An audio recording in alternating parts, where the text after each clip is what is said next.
Com o fim do ano chegando, muitos empreendedores enfrentam um desafio. É hora de fechar o caixa e organizar o orçamento para o próximo ano. E neste momento, uma série de desafios aparecem, especialmente ligados ao financeiro. Até porque nem sempre o empreendedor conhece as questões técnicas envolvendo o setor. Afinal, o que é preciso para ter uma boa gestão de caixa e começar 2022 com o pé direito? Para falar sobre o assunto, eu converso agora com o Rodolfo Bluemer, ele que é especialista em gestão financeira e empresarial. Rodolfo, bom dia e seja muito bem-vindo aqui à nossa CBN. Olá, Denise, bom dia.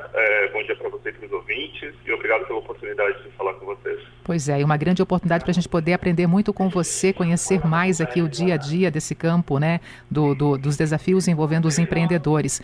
E eu te pergunto também, Rodolfo, começando aqui, quais os erros comuns que o empreendedor ele comete no dia a dia da gestão financeira que na hora de fechar o orçamento anual impacta aí no negócio? Vamos lá, Denise. A gente tem uma falta de educação financeira bem grande no Brasil mesmo, e os empreendedores, principalmente os pequenos, até os médios um pouco, o principal erro é misturar finanças pessoais com a da empresa, pagar aquela parcelinha do carro, aquela conta de telefone pelas despesas da empresa e depois não conseguir uma visão clara se a empresa está tendo lucro ou prejuízo. Então acho que esse é o principal erro. Dá para destacar também a falta de provisão, né? Tem empresário que está olhando agora em outubro, novembro, pensando que vai ter que pagar o 13º, que vai ter que pagar férias coletivas para todo mundo. Ele não se preparou para isso durante o ano, ele não foi fazendo aquela reservinha mês a mês para estar mais tranquilo nesse momento e acaba ficando desesperado e indo atrás de empréstimo ou de arrumar dinheiro de alguma forma. Isso normalmente, tudo aquilo que a gente faz na emergência acaba ficando um pouco caro. Então, o mais básico é ele preparar as finanças dele e se preparar, conseguir colocar isso no fluxo de caixa e ele saber, dezembro eu vou ter que pagar 2 folhas de pagamento ou 2,5, até porque eu vou ter que dar férias para o pessoal. Então, eu acho que esses são os erros mais básicos e se eu pudesse aconselhar os empresários aqui da nossa região a fazer alguma coisa, é tentar desenhar um fluxo de caixa para saber, tentar prever quanto dinheiro ele vai ganhar por mês e quanto é que ele vai gastar naquele mês para ver se as contas fecham ou trabalhar para fazer elas fecharem, né? Importantíssimo. Rodolfo, nessa questão, né, realmente das despesas adicionais para o final do ano, a questão do 13º também, as férias para alguns trabalhadores. Então, já desde o começo do ano, os primeiros meses, já se organizando, já se preparando para a chegada desses últimos meses, estar mais tranquilo, então, com relação a esses compromissos que não podem ser transferidos, não podem ser adiados? Exato, é uma responsabilidade bem grande, né? Sempre que, principalmente empresas que já têm funcionários, a empresa que não tem também, porque o empreendedor também tem uma responsabilidade com ele mesmo e com a família dele, mas empresas que têm funcionários não podem pecar nesse caso e a justiça é até bem dura com quem peca, né? Principalmente em relação às despesas trabalhistas, né? Mas eu acho que esse é um dos grandes pontos. Se a gente puder adicionar um pouco mais de molho nesse planejamento, também muito importante traçar metas, né? Tu formar a tua empresa para aquilo que tu achas que tu consegue fazer com ela no ano que vem.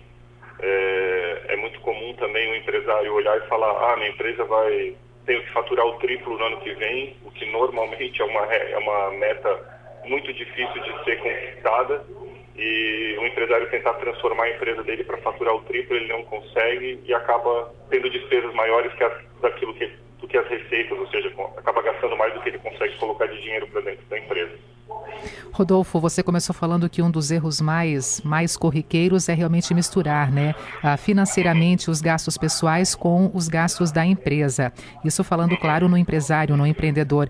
Ele tem que se considerar como um funcionário, digamos assim, quando falamos em salário, ele tem que reservar um salário X para ele e realmente não fazer essa mistura, essa confusão de despesas pessoais com despesas realmente profissionais ligadas à empresa?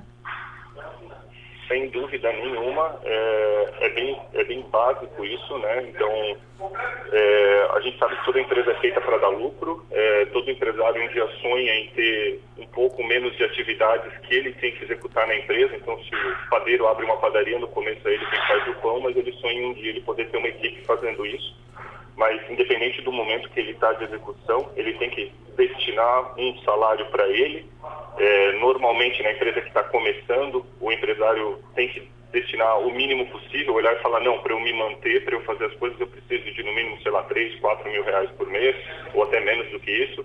E quando a empresa vai crescendo e ele vai tendo uma estrutura um pouco maior, a sugestão é ele se remunerar de acordo com o mercado. Então eu vou ter um papel de gerente aqui na minha loja, então eu vou, sei lá, um salário médio de mercado, sei lá, de 5 mil reais, 6 mil reais, que vai ser o salário que ele vai retirar. E, eventualmente, se a empresa dele gerar mais dinheiro do que isso e gerar lucro mesmo e acumulando aquele dinheiro na conta bancária dele, ele faz 1 ou 2 retiradas por ano de parte daquele valor que vem se acumulando para daí ser a retirada de lucro dele mesmo.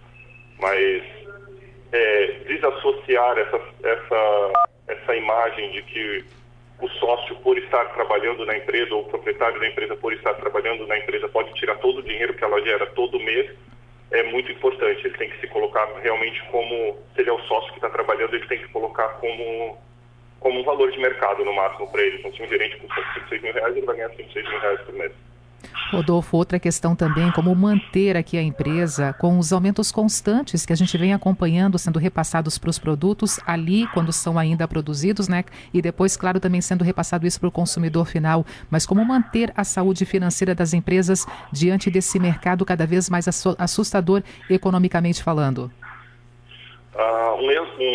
Um problema que está acontecendo com grande parte das empresas, principalmente com o aumento de preços, ela acabar não repassando esse aumento até para o produto que ela já tem na prateleira, ou seja, ela compra um produto por R$5, vende por R$10, quando ela vai comprar de novo, aquele produto está custando 8, 9 e ela não conseguir repassar isso para o cliente. Muitas vezes, quando ela acaba comprando esse produto para repor o estoque, ela não tem mais dinheiro nem para pagar aquele produto que ela está comprando, porque ela vendeu por 10, parte daquilo ela pagou os funcionários, pagou o aluguel e pagou tudo, e ela não tem nem mais os R$8 para comprar o produto. Então, eu acho que o empresário tem que sim ficar antenado com o mercado, tem que ficar em contato com o fornecedor dele, não pode, nesses momentos ele não pode só falar com o fornecedor quando ele está no momento de botar um pedido de compra novamente do fornecedor, ele tem que estar se informando. Se o preço da matéria-prima que ele está comprando está aumentando, ele tem que sim aumentar um pouco o preço dele para ir repassando isso para o consumidor aos poucos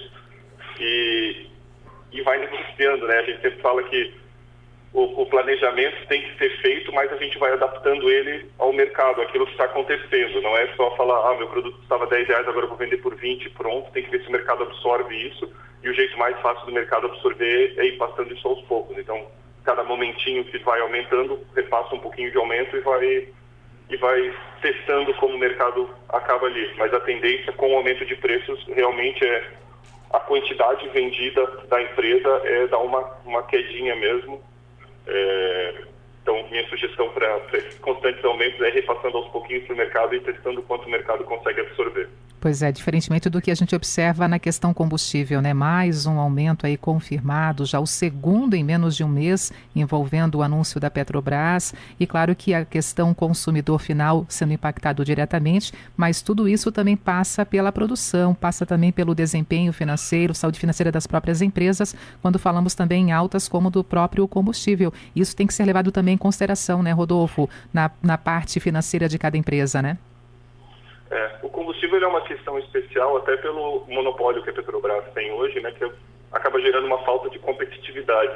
Acho que todo empresário que está ouvindo hoje, o sonho dele era ter o monopólio de alguma coisa e poder fazer os preços, e a gente, como consumidor, acaba sendo obrigado a pagar aquele preço e pronto, né? Mas é uma exceção, ou seja, essa facilidade que eles têm de repassar esses aumentos de combustíveis, que a gente só vê pelo jornal e pronto, né? Tipo, ontem que teve esse anúncio, vai ser aumento, acho que foi de 7% o aumento que teve ontem, e hoje de manhã está na bomba e deu, e a gente não tem muita opção do que fazer, porque a gente não pode ir na loja do vizinho, que a loja do vizinho também compra da Petrobras. Então, é uma dificuldade, todo tipo de empresa está sendo impactado por isso, e essa alta de combustíveis, se ela ficasse só na bomba de combustível, era bom, mas ela é repassada para o mamão que vem do Nordeste para cá e vem de caminhão, para a fibra, para os produtos importados que pagam o diesel dos combustíveis dos navios, etc. Ou seja, o combustível, por ser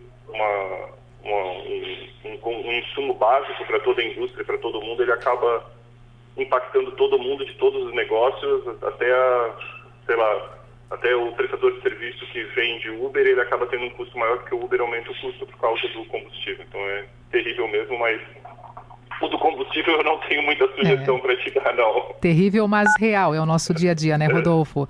Olha só, o consumidor, Rodolfo, o consumidor, ele adora promoções. E quando é queima de estoque, se torna ainda mais atrativo, ainda mais impulsionante ir às compras. Mas, por outro lado, uma movimentação como essa, uma decisão como essa, por exemplo, ali no campo da empresa, na loja, no estabelecimento comercial, proporcionar uma grande promoção ou também aí queima de estoque. Quem tem que ser levado em consideração para também ser atrativo para o estabelecimento comercial e não pesar na saúde financeira do mesmo? Vamos lá. Queima de estoque normalmente se faz, é mais sugestivo se fazer em produtos que estão com pouco giro, ou seja, produto que acabou ficando ou que vão sair de moda. É muito comum no ramo, principalmente de vestuário, né, quando eles acabam tirando a linha de inverno, alguma coisa assim, faz uma queima de estoque para botar a caixa de novo para botar dinheiro de novo dentro de caixa da empresa, ela continuar girando. Então, o mais importante, eu acho, é a empresa avaliar para ter certeza que ela não vai ter prejuízo com aquela operação ali, porque às vezes se falam em descontos super altos, assim, de 30%, 40%, 50%, que é o que atrai o consumidor normalmente, mas ter certeza que ela não está tendo prejuízo com aquilo ali, ou se ela estiver tendo prejuízo, o empresário conseguir olhar e falar, não, eu vou assumir esse prejuízo para colocar esse dinheiro de volta em caixa e botar produtos melhores para vender de novo e tentar focar esses esforços em cima de produtos que estão com giro baixo. Obviamente, se o produto não está vendendo, é sempre difícil vender ele. Então, coloca um preço um pouquinho mais baixo, faz uma redução, mas fazer isso com consciência. Saber quanto custou aquilo, se o lucro vai ficar baixo, se vai tentar só empatar com aquele produto, ou se for ter prejuízo, botar na ponta do lápis e saber quanto é que é isso. Planejar é sempre a melhor sugestão que eu posso dar. Estamos conversando com o Rodolfo Bluemer, especialista em gestão financeira e empresarial, e hoje então trazendo um pouquinho mais sobre esse olhar direcionado, para uma boa gestão de caixa para começar, claro, o próximo ano com o pé direito. E aproveitando então esse momento para fortalecer essa pauta aqui da nossa entrevista, Rodolfo, para começar então de fato 2022 de forma organizada. Que tipo de ferramenta ou conceito o empreendedor deve aplicar para alinhar a sua despesa e a sua receita? Vamos lá. O conceito mais básico de todos é fluxo de caixa. E é uma coisa muito difícil. São pouquíssimas empresas no Brasil que conseguem planejar e olhar para daqui a uma semana, daqui a 30 dias ou daqui a 90 dias, como vai ser o fluxo de caixa dela. Então ela tem que, sim, ou seja, todo empresário deveria ter isso na palma da mão o dia inteiro, todo dia. A previsão de receitas que eles têm para a próxima semana, para os próximos 30 dias, para os próximos 90 dias, e a previsão de despesas que ele vai ter para ele olhar se ele vai estar com algum buraco no caixa dele, para ele poder olhar assim, opa, dia 15 do mês que vem eu tenho uma despesa grande para pagar, pela previsão aqui eu não vou ter dinheiro para pagar aquilo ali.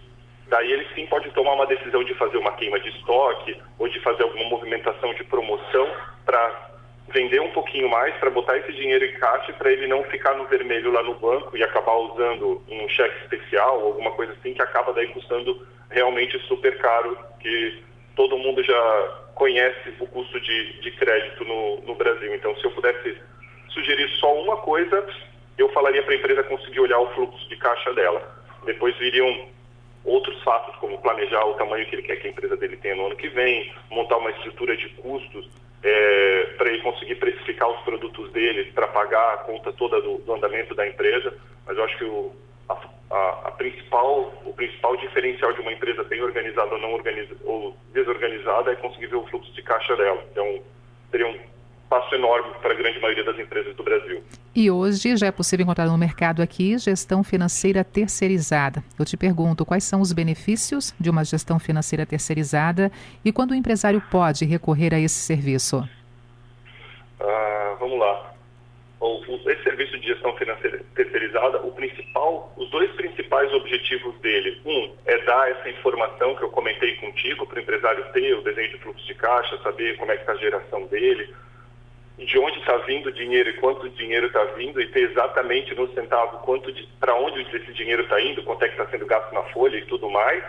Então, é ter isso e tirar esse trabalho da mão do empresário. Então, a maioria das pequenas e médias empresas, ou esse trabalho de fazer esse financeiro, pressão de despesa, receita, pagar as contas e fazer todo esse trabalho do dia a dia, ele acaba na mão do próprio empresário ou de alguém de confiança dele, em muitos casos, ou a esposa toca a empresa, o marido faz o financeiro, ou o contrário, ou da família. Então, acaba não sendo muito profissionalizada essa gestão. Então, tu coloca uma visão profissional nisso e deixa essa pessoa, ou essa equipe que estava fazendo essa tarefa, focar no que é o negócio da empresa. O negócio de uma padaria é vender pão, produzir pão e contratar gente para fazer isso. O negócio do escritório de arquitetura é vender projeto, é entregar projeto, é contratar gente para a equipe. O negócio de uma agência de publicidade é vender ações de publicidade, é fazer esses projetos e contratar a equipe para fazer isso. Então, quanto mais tempo o empresário se dedica a essas atividades da empresa que realmente geram receita para eles, que botam dinheiro no caixa, normalmente melhor a empresa vai desempenhar. Então, se ele tiver uma gestão terceirizada, essa gestão terceirizada financeira vai cuidar de gerar esses indicadores e de entregar essa informação mastigada para ele e vai fazer todas as tarefas operacionais e deixar que ele foque naquilo que é mais importante da empresa dele, que é vender e garantir que o cliente dele está satisfeito. É isso aí, Rodolfo. Muito obrigada por estar conosco hoje aqui, trazendo um pouquinho mais desse teu dia a dia, né, no campo empresarial, esse teu conhecimento e dividindo essas orientações aqui com a nossa audiência. Obrigada e um bom dia. Eu que agradeço. Muito obrigado e boa semana para todo mundo. Rodolfo Bluemer, especialista em gestão financeira e empresarial, conosco aqui na programação da Rádio que Toca a Notícia. Nesse campo econômico, a taxa básica de juros Selic deve sofrer uma nova elevação nos próximos dias. O Copom, Comitê de Política Monetária do Banco Central, inicia hoje e conclui amanhã a reunião que definirá o novo percentual da Selic.